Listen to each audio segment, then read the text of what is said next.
Welcome to Innovation and Leadership. I'm Jess Larson. Today on the show, I've got John Havlick. But the big thing that we learned, and at least from my perspective over there, was the winning of the hearts and minds and really getting, with the Armed Forces of Philippines forces out in the lead, doing good stuff and us helping them out in any way we could and winning the hearts and minds of the people. And they really responded well to that. John, thanks for making time. Thanks, Jess. Appreciate you having me on today. So let's go for the 30-second elevator pitch about your background and what you're up to these days. I was a Navy SEAL for almost 29 and a half years. Did 31 years total in the Navy. Finally retired in November of 2014. And since then, I've kind of gotten into the public speaking, motivational aspect of the business, trying to do something very unique and kind of out of character for me. And I've hooked up with a good friend, a college buddy of mine named Bill Treasurer, who's the CEO of Giant Leap Consulting. And so I write a monthly article for him. I do speeches or presentations in support of leadership workshops he does around the country, and just recently co-authored a book with him that's due to be released on 30 October of this year. So that's kind of the 30-second pitch. That's great. So tell us about the book. Well, the book is called The Leadership Killer: Reclaiming Humility in an Age of Arrogance.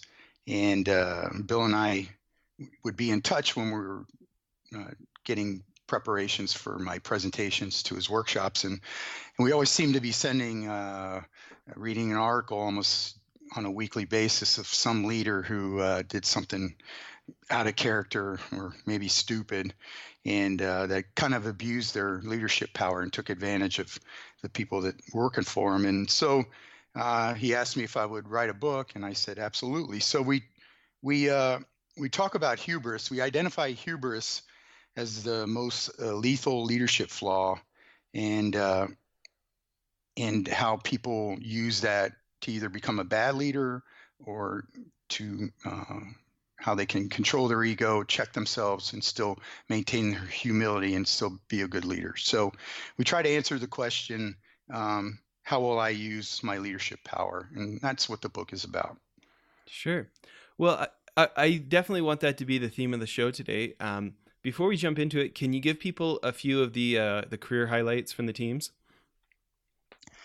I did my BUDS training, graduated in 1985, and did two tours at SEAL Team 1, SEAL Team 3, did numerous deployments over to the Philippines at that time. And then I got assigned to the Naval Special Warfare Development Group and had a great 2 years there, just having fun and doing some really neat things. Then I got out, I went down to Panama, did my first real leadership tour at a boat unit down there, and learned a lot. And then got out of the Navy for about 2.5 years and started grad school, got bored, missed the Navy, came back in, and then just got back in and did as I got more senior in rank, I did multiple staff tours at different locations around the world, and really highlighted by with the post 9/11. I was in Bahrain, and turned out to be a very busy time for us for about 1.5 years, and then so I got a lot of real-time experience over there, and then I did a couple deployments as I got more senior, which was pretty lucky, where I got to work overseas in the Philippines, helping the Armed Forces of the Philippines defeat the terrorist threat that was over there, and we did a lot of winning of hearts and minds over there. So that was a pretty good example of doing things. You always hear about winning hearts and minds. We did it very effectively over there, had a great strategy on how to do it. And then I think the highlight was I was the number 2 guy at a special operations task force that closed down Iraq in 2011. And I was a senior CO officer overseeing the complete withdrawal of all gear and equipment from the 10 years of war that had been ongoing. So that was, and then came back to Tampa, did my staff tour, and retired in November 2014. Wow. So in the Philippines, was that kind of like after Abu Sayyaf had joined with ISIS, or what was going on over there? Well, I was over there 2008 and 2009, and so there was an identified threat over there, and so Mm, there were. It was a kind of a training ground that led uh, to Abu Sayyaf and a few others, and so we were helping.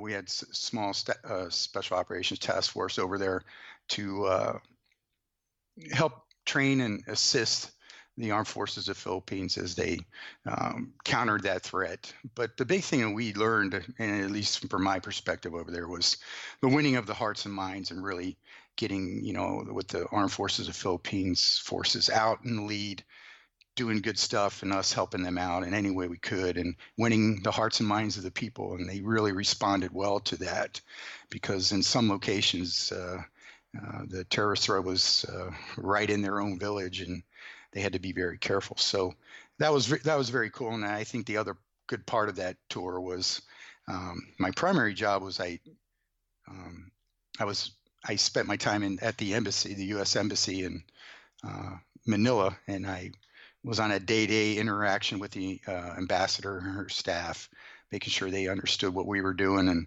what they wanted, what their message was for the country. So working together, the State Department of Defense was kind of an interesting perspective that I had never dealt with, and it was a great learning experience. sure. You know, I'd love to. Obviously, there's only certain things you want to share, but this term "hearts and minds" it gets thrown around by the media, and it can be a pretty imprecise term. Um, when you think about the real value of this, I mean, especially from a counterinsurgency standpoint, um, can you, for people who don't really understand what that's like on the ground, can you give people a sense of why it is, why it is just such an unfair advantage to have a population thinking positively about you? Well, I think in the Philippines it was very important because with a very small force, even with the armed forces of Philippines, there's 7,000 islands comprise the Philippines, and so we used the opportunities to maybe build a bridge or build a well to bring fresh water into a village that hadn't had it before and was and kind of in a threat area. And that got us into areas that we hadn't been in before.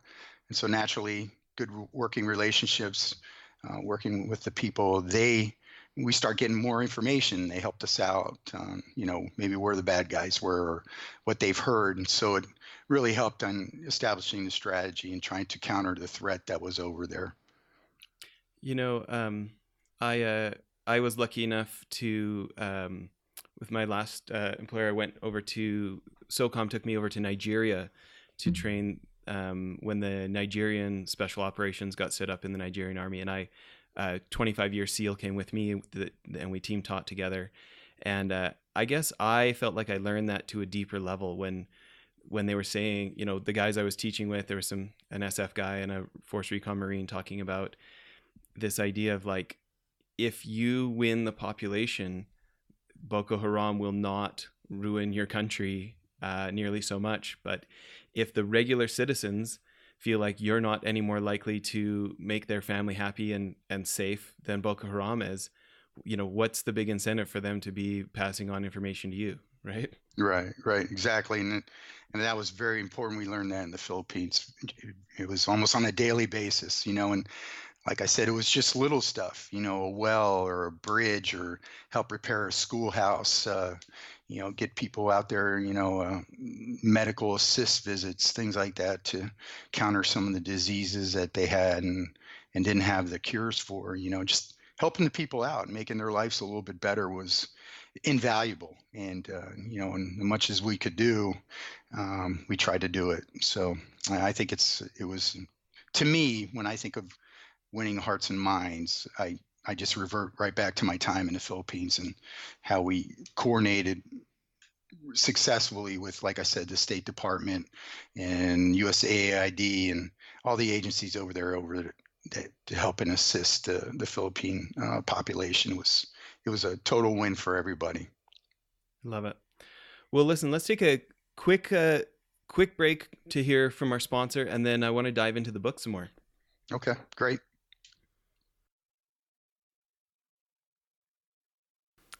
Okay, so John, right before the break, I was saying let's dive into the book. I would love to hear this subject. Well, first of all, I think that it's great to have this subject when um, there is such opportunity to not embrace humility when you are kind of top of the food chain, and being a SEAL, definitely in the Department of Defense. It's like being a pro athlete. People whisper when you guys are coming over, and there's a lot of chances to feel important. Can you talk about this approach and the idea of intentionally pursuing humility? Well, I mean, you make a good point because naturally, when you come out of SEAL training and you go through the teams and go to different locations, you have a big ego to begin with anyway, and so it only tends to get morph more and more as you do more and advance and do some more interesting and fun stuff. What I found hard to do, and takes a while, and not everyone can do it well, is in today's world of joint operations, you're working with all services, and you'll be working with conventional and unconventional units, and you really have to find that happy medium towards mission accomplishment. And so sometimes, yeah, you have to check your ego. Everybody knows you're a SEAL, and they'll treat you accordingly. But I think what you really gain the respect and mission accomplishment is, treating people like you want to be treated, and not, hey, I'm a Navy SEAL. You'll do what I tell you, or, you know, I'll get in your face or something. It's just working together and coming, kind of checking your egos and swallowing your pride a little bit, and just working together with people to get the job done. And that's what I tried to do when I went overseas. I was very senior and often the only SEAL around. And so I had to mix very quickly in with, like I said, other conventional and unconventional units to do my job and towards mission accomplishment. That's really the big thing of when I think about humility, is just checking your ego and, okay, we got to get this done. So let's just make it happen. And so that's kind of how I approached it. Well, and I think for folks who are listening who may not have as much of a background on how the military works, like for you, not only as a SEAL, but as an 06, a captain, not everybody is familiar with, when you talk Navy speak, Air Force speak, everything, to realize like that a captain is the Army equivalent of a colonel. And, this is not like regular corporate America where you ask nicely, and if people don't like what you're doing, they just quit. Like where you can legally order people to do things. You're a captain and a SEAL. There's plenty of things in the system that would let you hold on to ego if you wanted to. And so to me, that's why I'm impressed with making an entire book about this subject, because having spent years around your community, knowing that you don't necessarily have to, like in certain ways, there are definitely peers of yours who have gotten away with not intentionally pursuing this. Right. And so like an example that comes to mind, we were talking about a couple of 06s that we know in common before the show started. And I'm thinking about a conversation with one of them who told me about how sometimes, he's like, hey, listen, as a SEAL, we don't have any of our own bases. We don't have any of our own ships. Like by default, my operations are run out of somebody else's shop. And sometimes my guys would show up, and it's like those cop shows where the locals are like, oh, great, the feds are here. And they puff up and this is my jurisdiction. And he said, like, his guys would show up somewhere, and people would honestly almost get in their face and be like, just so you know, this is our ship and you're not going to push us around. And he's like, my guys are meat eaters. They're not floor mats. They haven't done anything. And this is what they're getting met with when they first show up. You know, Yeah. like some Yeah. humility is going to be needed to de-escalate here. I just I think that's the natural of the military and the different organizations, definitely the different services. Yes, as a SEAL, as a special ops, we rely heavily on, especially the conventional side, for logistical support, moving us around, things like that. And yeah, when you're dealing with other services, other agencies, people tend to maybe get a little cocky and yes, throw themselves in your face, and everybody acts really a little differently. I kind of expected it, and I just came to the way I dealt with it was I let them have their 30 seconds, and then I look them in the eye and I said, "Are you done? Are you okay? And let's get on with this." And I think if I kind of found that if I let them throw their thunder and they reminded me of who they were and what they did, uh, and tried to put a little levity into it, and not try to take myself so seriously, that we quickly came to a good working relationship, and we got things done. Because ultimately, when you're overseas in a war zone, I mean, you got to check your egos, you got to swallow your pride. There's lives at stake, there's things you got to do, and if you spend your time, stroking each other's ego and telling each other who's got the biggest biceps, then nothing gets done. And so my attitude was going is like everybody knew, yeah, I was a colonel or a Navy captain. I was a SEAL, and that comes with a certain amount of authority. But I really tried just to learn people and treat them accordingly, and not try to be the Navy SEAL, in their face type of leadership. And it seemed to be very effective, and I liked the way I did it, and it seemed to do very well, especially when I had to deal with the special forces guys. So, Sure. So we can get some interbranch rivalry going here. So okay. but I want to talk specifically about this because any one of us, you don't have to be a SEAL to have that not feel like a great experience. Like, this is an extremely human interaction. When you show up somewhere, you have no previous experience with people, and they're essentially accusing you of things. Do you know what I mean? Like, it's almost like Yeah. blame is leaking out, right? Yeah. And there's such a natural human knee-jerk reaction to point fingers back when somebody points a finger at us, right? To return what we've received, right? And Right. so I'm interested in just a couple more specifics about this, what you told yourself, or how you got yourself to the habit of biting your tongue and letting them blow the steam out of their out of their pressure cooker, or blow the wind out of their sails, and then intentionally, returning bluster with a little bit of levity. Well, I think the one story I always remember is I was on this staff, uh, and we were prepping for a big exercise, and some Marines rolled in, and they wanted to take an asset that we had already laid on and had scheduled several events throughout the exercise that we needed, and they just wanted to take it. It's like, hey, we're here, we need it. Sorry, go do something else. And I went in this room, and there were about 15 Marines in there, and it was me, and and they all, you could see them. They all got up and they started uh, kind of flexing their chests and their muscles, and like I'm a Marine, and we're gonna kind of get in my face, and I found the leader, the guy that was in charge, a major. He was a major. I was a lieutenant commander, so we were both equal rank, and I said, we need to sit down and talk. And the guy says, yeah, well, we're going to take your asset.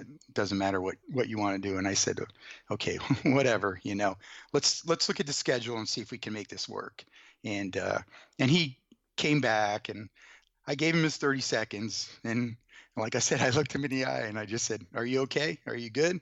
And he kind of was taken aback. And I said, I think if we look at the schedule of events, we can make this work. And so we sat down, just him and I, and everybody else kind of went off and did their thing, and we made it work. I mean, it turned out that we both could use the asset, and when we were done with it, the Marines could take it and use it for as much as time as they wanted. And it was just kind of, you know, just defeating this initial bluster and just saying, okay, let's make this happen, because clearly we didn't want to go back and I said, well, I'm going to tell my boss and you're going to tell your boss. And then do we really need to go, Ken, to 04s make this work? I mean, that's our job. Uh, so I didn't take their bluster too seriously, but I gave him the opportunity to kind of do it. And once he was done, we both worked very well together, and it came off successfully. So I kind of based that on everything I did, especially with when the war started, and found myself, like I was saying, in many joint environments, joint opportunities, especially when I did a job in support of a special forces group. I was surrounded by Army SF guys, and I needed to blend in very quickly, and I had to prove my credibility to those guys. And I could walk around saying, I'm a Navy SEAL, leave me alone, but it didn't work that well, and those guys didn't respond to that very well. So I carried over that, refined it a little bit as I got more advanced in my career, and just said, hey, look, let's make this work. This is my job. This is what I got to do. Let's make this happen. So that's kind of how I did it. It worked for me. Yeah, I love it. Well, I think this is a great place to end for part 1 of the episode. Everybody, please tune back in. We're gonna hear more of John's stories, and I want to hear where the nickname Coach came from. So we'll see if we get that out of him. So everybody, please tune back in.